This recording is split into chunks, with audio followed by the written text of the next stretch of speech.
Ethan, we're back out, fight number 4 at the Olympia on the 4th of March on what's developing into a really, really good card. Yeah, it's a few 50-50 fights on there. Quite a few. I mean, there's 2 rematches where they got draws, and so they want to avenge them and put them right. And we've got a great top of the bill with Brandon Dior fighting for the vacant super flyweight fight, English title. Yeah. So it's hopefully really good. I'm in them 50-50s soon. Well, you've probably got another good year of learning. Hopefully by the end of this year and early in 2024, that's a good possibility that you could be in fights at a 50. I think we're moving that way. It seems like people are saying yes. I'd be happy to take them now myself. Like I'm, you know what I mean. If I'm getting to the point where I want to start pushing on, I'm only younger and that, but I want to get in there with someone who's going to try and take me head off, and I think that's you'll see the best of me then. Well, I think also your 3 performances will make it easier. What you've had already. Those performances have all been very, very good. And I think that will make it easier if you continue in the way that you do for your coaches to say, yeah he's ready. Yeah, that's what I'm after, hopefully. What do you know of this, because you've got the Russian kid, Rustam Fahuli, I think it is, top kid, been on our shows numerous. In fact, he fought your stablemate Nathan Bennett not long ago. Yeah, I've seen him fight a few times. Tough, very tough. Well, looks like a tough lad. Yeah, very, very tough and very, very durable. I think he had something like... Only been stopped twice in Russia, hasn't he? Never been stopped over here, and he's had something close to 50 fights over here. He's on 8-0, weren't he? 3 knockouts and then went on the road. Yeah. And then he got those back-to-back losses back home, or certainly close to home. And I think he came over here, I think it was October 21, and so he's not even been here 2 years. I think he's close to 50 fights he's had, and I think 13 of them have been out. I think this will be his 13th fight on a VIP show, and he's fought all our best lads. You know, all the lads. I mean, there's been very few of them that have been, you know, early prospects. They've already been prospects. He's like that next level test, and everyone's beat him. It's just how well they can beat him. So the pressure's on you because I want to keep me 100%. Never lost a hand yet, so hoping to keep that. I'll go one step further and get him out there. But he's a tough fella. So I just watched a great spar with one of your old amateur stablemates.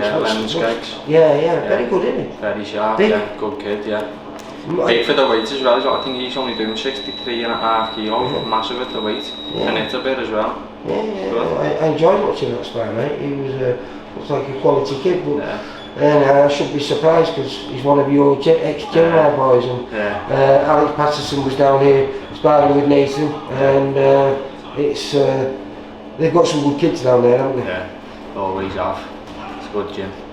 Yeah, well, like I say, you're on this show that, like we were just saying before, I think there's another one that's not been confirmed yet, but I've done an interview with Jake Barton, and it looks like he's fighting another prospect in Leon Williams. That would be a good fight as well. Are they both coming off losses then, or? No, I think Jake Barton got a win last time out against Edgar whatever. And I think straight after the loss to Robbie Chapman, he went back out. I think it was only about 3 or 4 weeks later, and put a few rounds wrong. But the good thing about the loss that Leon had, he was pretty unrecognisable on the night. He's got very good feet and nice movement. So does Jake Barton as well. But on that night, it looked like his feet were in mud when he lost to Robbie Chapman. I've seen an interview, he said the weight in that. Weighing in that day is not ideal, is it, for anyone? Well, it's not, but you've got to get used to it while that's what you're going to get until you get on the big stage. You're probably not going to look. I mean, we was all spoiled a little bit because after lockdown, we were still all having to do day before weigh-ins. Got one of them, and for me debut, and then after that, In fact, it was only me and one other lad on the card. I just thought Jamie Quinn, so he's only Stockport, isn't he? Yeah. We were getting weighed in Manchester. She didn't mind weighing the day before. She had a little bit of a blessing there. That's the only one that I've had. Probably be the only one that'll do after a while as well. Because I'm just looking here, you had Jamie Quinn, which is arguably one of the best journeymen on the circuit. And then you had a kid who's making quite a little bit of noise for a man on the road. I think he got 3 back-to-back wins. Got a stoppage just as before. well, didn't he? One of those stoppages was on our show against Young Royal. I think it was a weak stoppage, but it looks like he was going to get the result anyway. But I don't think the stoppage was warranted, if you know what I mean. Even though Carl was on top. But three wins back-to-back, and considering that's on the road, that's a hard thing to do. Yeah, I think it was the fight after me as well, wasn't it? So, and then you got your first southpaw, which took away your advantage. Because you're a southpaw yourself.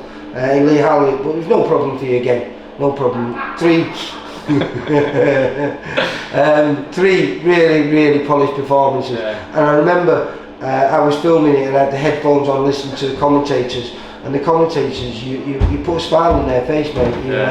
They were really impressed with you and said, you know, we talk about prospects and sometimes we call people a prospect without actually being a prospect. Well, they said you're a real prospect. And Carl Sampson. My God. Fucking idiot, mate. And Carl Sampson spoke very highly of you. Thought you were very good. So that's high praise. I still speak to him every now and then, Carl. He's a nice fella. He's a top guy. I see him all the time at the shows and got a lot of time for Carl. And he's a guy who definitely can cause upsets for people. Yeah, definitely, 100%. But he's a good boxer and he's got great feet. And on that night when he fought you, he had to use them, mate. Yeah, he did, Don't think he stood still for 4 rounds. But Ruston, who you've got on nights before, is a different kettle of fish. Because he tends not to run. He tends to come and have a real fight, and I think, will that suit you? Will you enjoy that more?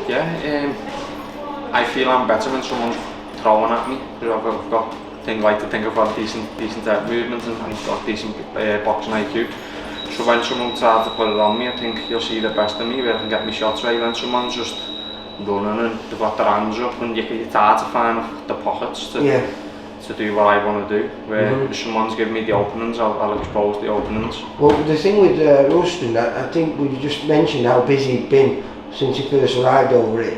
And on our show, he got 28 days because he picked up a little cut. So he survived the fight, but he picked up a little cut, which meant he couldn't fight.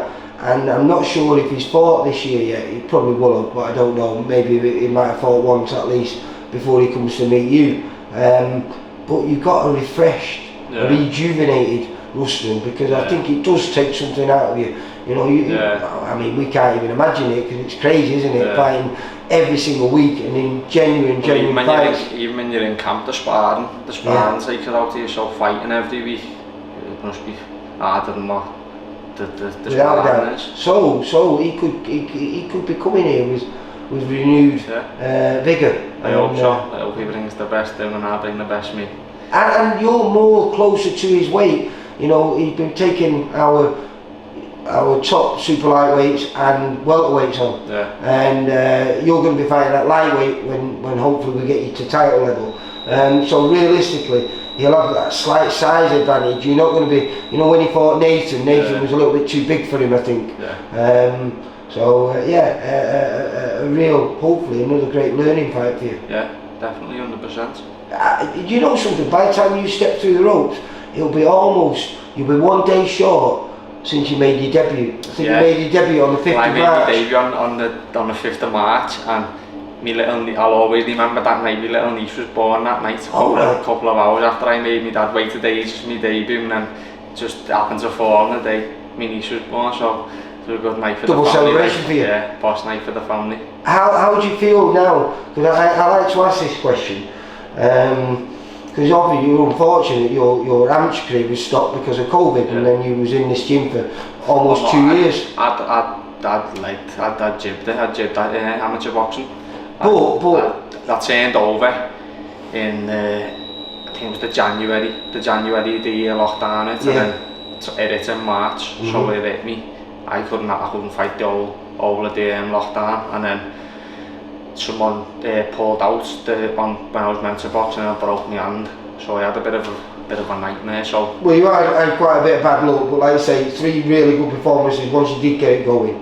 But what I was trying to get to was, how do you think you'd fare, if you can remember that far back, how do you think you would have fared against yourself as in your last amateur fight? Not even against from where you are now. Not even against myself. I've sparred people back then who have sparred now, and it's like 2 different fighters in there, so I say to the lads, and if I would have got in the ring, I was 19 then at the time, if I would have done the ring then, there was a chance I might have got beat just because I weren't mature. I was like a little boy. Yeah. I feel I've filled out now, I'm starting to get a bit of my man strength, and I feel a lot better than what I would have done then. Obviously I didn't know that then, but in hindsight... Well, that's what I'm saying, so looking back, you feel like you definitely know the improvements that have been made. Definitely. 100%. And is there a few more improvements that we're going to see on March 4th? Yeah, hopefully better performance than the last, and I'll be happy. Right, well listen, the first 10 fights are where we're going to see those big increments of learning, and but you've set the bar high for yourself there. Yeah. So I think I'm going to stick with it as well, keep getting better and better. Listen, you take care. Nice I'll see you on March 4th, and hopefully I'll be saying 4-0. Definitely, next one, Lee. Take care, Thank Ethan. you. For all boxing info, news and latest interviews, amateur and pro, across the north, click and subscribe. VIP Boxing Promotions. Also Twitter, Instagram and Facebook.